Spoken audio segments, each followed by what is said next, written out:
Assalamualaikum warahmatullahi wabarakatuh.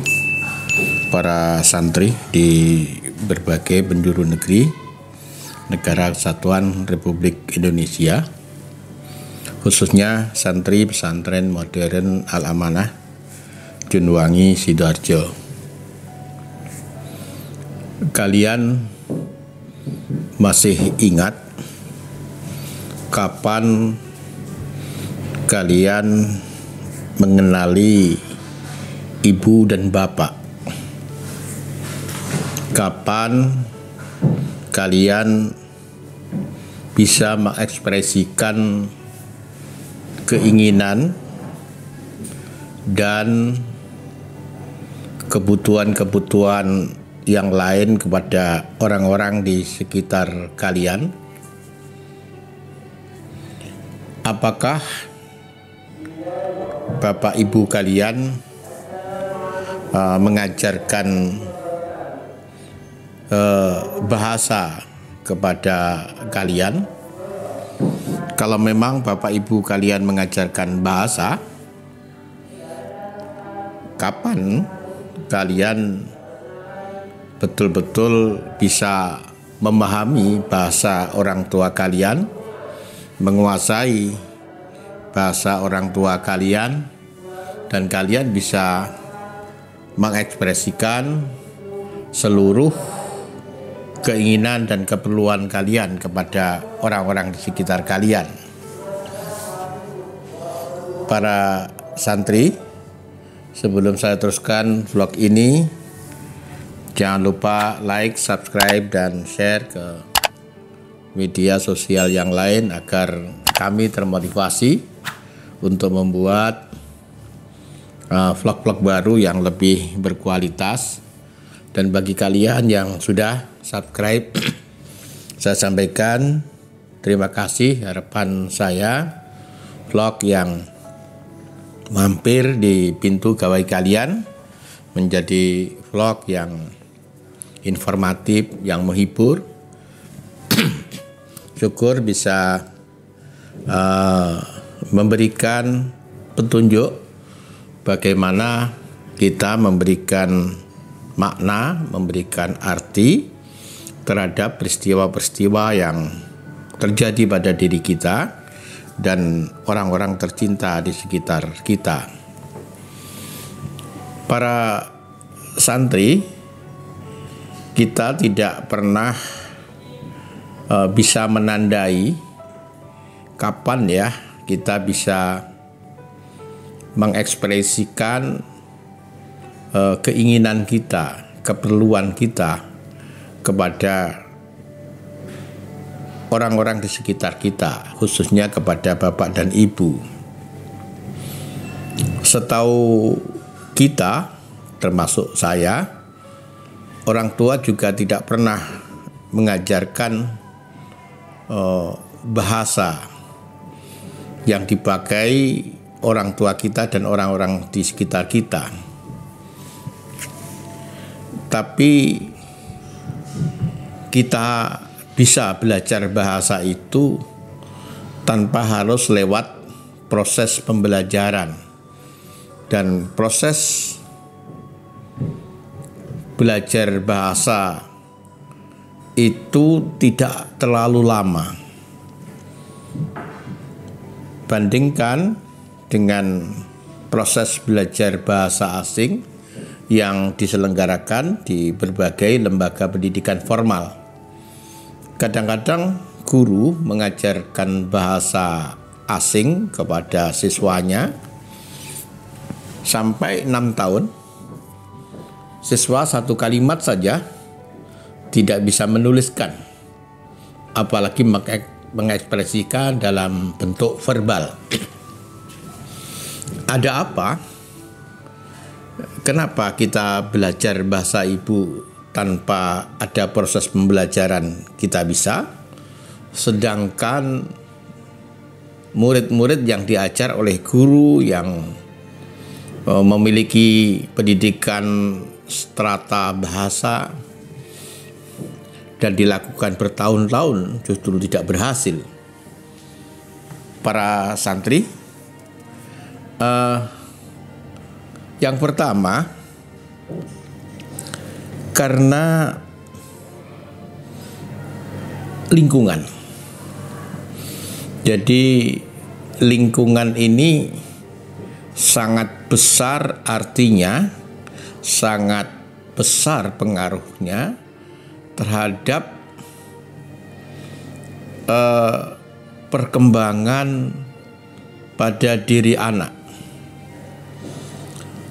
Ketika orang tua menginginkan anaknya untuk menjadi seorang yang alim, seorang ilmuwan, seorang yang berpengetahuan, seorang yang memiliki karakter sekaligus berakhlakul karimah, tidak cukup hanya diantarkan di sekolah, tidak cukup hanya dipilihkan sekolah-sekolah yang menurut perhitungan kita adalah sekolah yang terbaik, tapi harus dilengkapi ikhtiar untuk memberikan pendidikan formal yang baik, harus dilengkapi dengan penciptaan lingkungan di rumah. Karena anak lebih banyak menghabiskan waktu di rumah.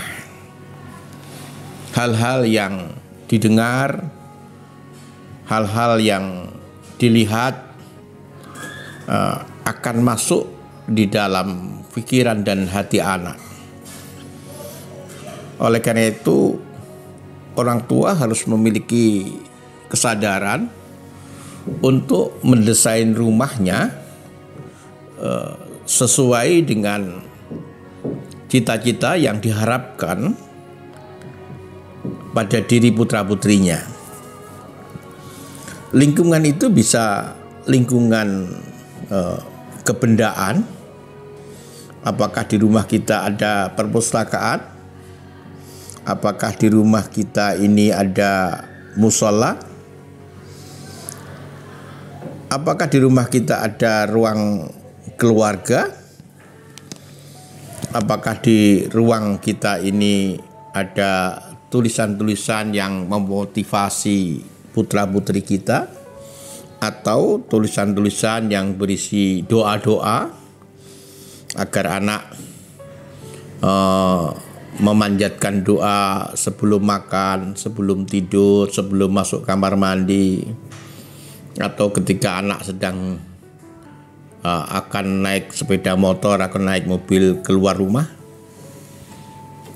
Ini lingkungan kebendaan.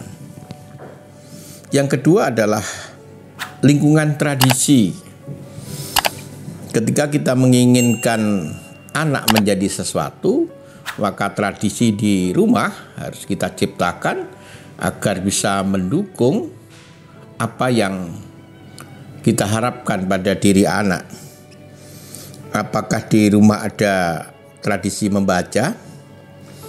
Apakah di rumah kita ada kebiasaan membaca Al-Quran dalam waktu tertentu? Kemudian apakah anak-anak dan seluruh keluarga mengucapkan salam manakala masuk rumah dan saling bertemu antar anggota keluarga? Apakah putra-putri kita, bahkan juga kita, pamit kepada anggota keluarga yang lain ketika akan keluar? Apakah ada tradisi untuk makan bersama, kemudian menerapkan tradisi makan yang diajarkan Rasulullah SAW? Atau ada mungkin tradisi saling bincang-bincang ringan dengan keluarga? Maka lingkungan itu akan sangat besar pengaruhnya bagi tercapainya cita-cita yang kita harapkan terjadi pada putra-putri kita. Pengajaran bahasa yang terjadi pada diri kita pada masa kecil begitu luar biasa, waktunya singkat, cepat dan kita sudah bisa mengerti bahasa ibu kita, bisa mengekspresikan dengan baik apa yang kita inginkan. Yang pertama faktornya adalah faktor lingkungan. Ibu kita memakai bahasa itu, ayah kita menggunakan bahasa itu, kakak kita juga menggunakan bahasa itu, asisten rumah tangga juga menggunakan bahasa itu, tetangga juga menggunakan bahasa itu. Maka lingkungan yang kondusif akan besar pengaruhnya, kalau tidak disebut menentukan, terhadap apa yang akan terjadi pada putra-putri kita. Yang kedua adalah sikap orang-orang dewasa yang ada di sekitar kita, sikap memaafkan. Karena kita masih kecil, mengekspresikan keinginan kita tidak selalu dengan bahasa yang tepat, tidak selalu dengan huruf yang pas, tidak selalu dengan ungkapan yang bisa mereka pahami. Tapi mereka memaafkan.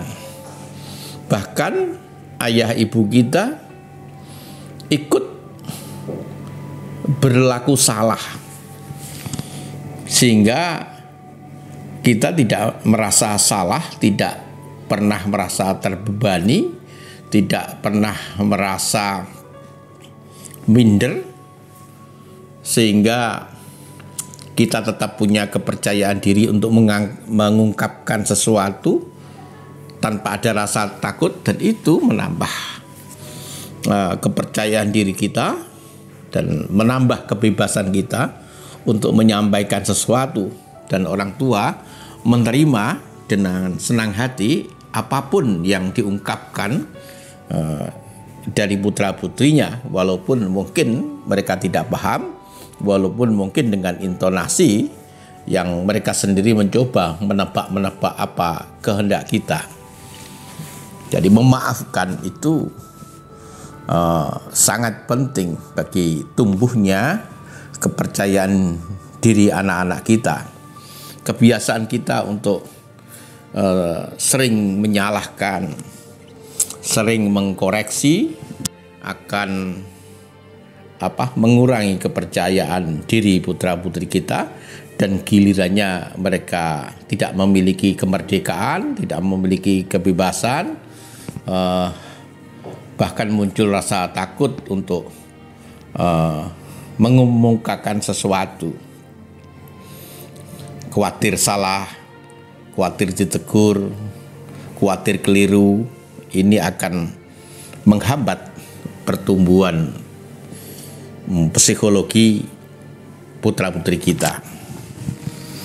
Para santri, yang ketiga adalah apresiasi. Kita tahu bahwa ketika kita masih kecil, kita sering mengekspresikan keinginan kita dalam ungkapan yang tidak mereka pahami, dalam kalimat yang salah, atau mungkin dalam ekspresi-ekspresi yang tidak berupa kalimat. Tapi orang tua terus memberikan ekspresi, tetap memberikan apresiasi dengan kalimat pinter, dengan kalimat yang memuji kita, tertawa, tersenyum, apapun yang kita ucapkan. Para santri, pujian, apresiasi yang berupa pujian itu ternyata memberikan dampak yang luar biasa kepada anak-anak kita. Menurut penelitian, apresiasi yang berupa pujian itu mendorong anak untuk lebih semangat, untuk lebih giat, untuk lebih sungguh-sungguh, itu 70%. Apresiasi yang bersikap mengkritikan, koreksi, itu hanya 40%. Sedangkan pengabaian, kita tidak memuji, kita juga tidak mengkritik, tapi membiarkan anak itu tanpa sedikit pun perhatian dari kita, itu hanya bisa menambah 10% motivasi putra-putri kita. Oleh karena itu, apresiasi yang dilakukan oleh orang tua kita pada masa kecil itu mempercepat semangat kita untuk terus belajar mengekspresikan keinginan kita, kebutuhan kita kepada orang-orang di sekitar kita. Dan itu pula yang membuat proses belajar bahasa kita terhadap bahasa ibu dan orang tua kita berjalan sangat luar biasa cepat, walaupun tidak memakai kurikulum yang terstruktur seperti yang terjadi pada sekolah-sekolah formal. Para santri, ini barangkali bisa menjadi renungan bagi kita bahwa belajar itu ada faktor-faktor yang bisa mendukung kita, yang bisa mempercepat kita dalam hal belajar. Satu diantaranya adalah lingkungan, yang kedua adalah sikap-sikap orang yang ada di sekitar kita, Pak orang tua atau guru atau teman-teman. Yang ketiga adalah apresiasi dari orang-orang dewasa yang ada di sekitar kita. Moga-moga ini menjadi renungan akhiran.